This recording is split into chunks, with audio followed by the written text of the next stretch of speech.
tulikulazimika kuja jijini Tokyo kwa ajili ya kuendelea na vikao mbalimbali, kukutana na taasisi za umma, taasisi za serikali, tukiwa na mazungumzo ya namna ya kuimarisha mahusiano kati ya Tanzania na Japan. Kuanzia tarehe 27 tumeendelea kukutana na taasisi mbalimbali. Jana pia tulikutana na jumuiya ya wafanyabiashara jijini Tokyo ambao wameonyesha interest ya kuja Tanzania kwa ajili ya uwekezaji.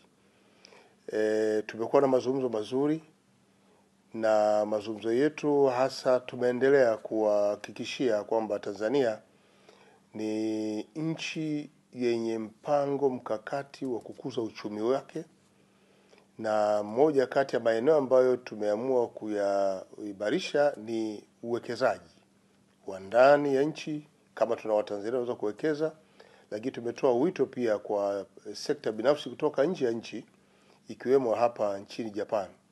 Nchi ya Japan ina miradi zaidi ya 24 ambayo imewekezwa kwenye Tanzania.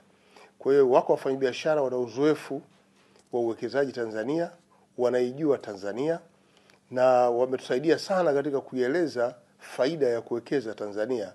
Moja, Tanzania ni nchi ya kimkakati kibiashara, kwa sababu mbali ya nchi yenyewe kuwa na wananchi wa Tanzania zaidi ya milioni 61 kama soko, lakini pia tuna soko la wakazi wa Afrika Mashariki, tuna soko la wakazi wa nchi za kusini mwa bara la Afrika, lakini kuna mpango wa Umoja wa Mataifa wa uhuru wa kufanya biashara kwenye bara la Afrika. Yote hiyo inapelekea Tanzania kuwa sehemu kimbilio, lakini ndio eneo mahiri la kupata bidhaa za aina zote.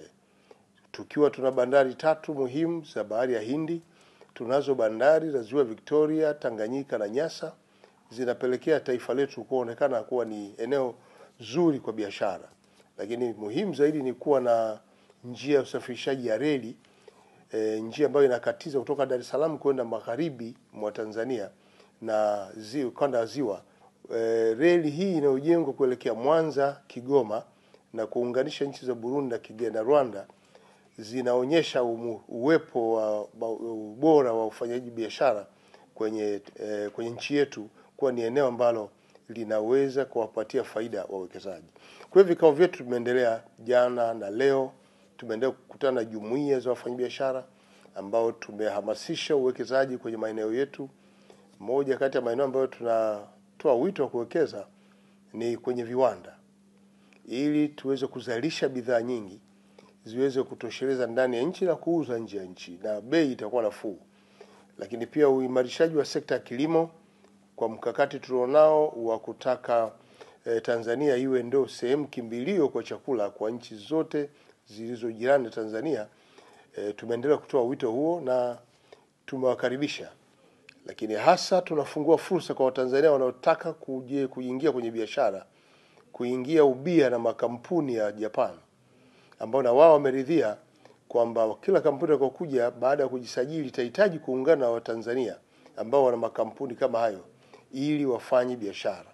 Kwetu sisi ni jambo zuri, tutapata uzoefu wa kuendesha biashara, lakini pia kuongeza uchumi wa mtu mmoja kwa Watanzania wenyewe.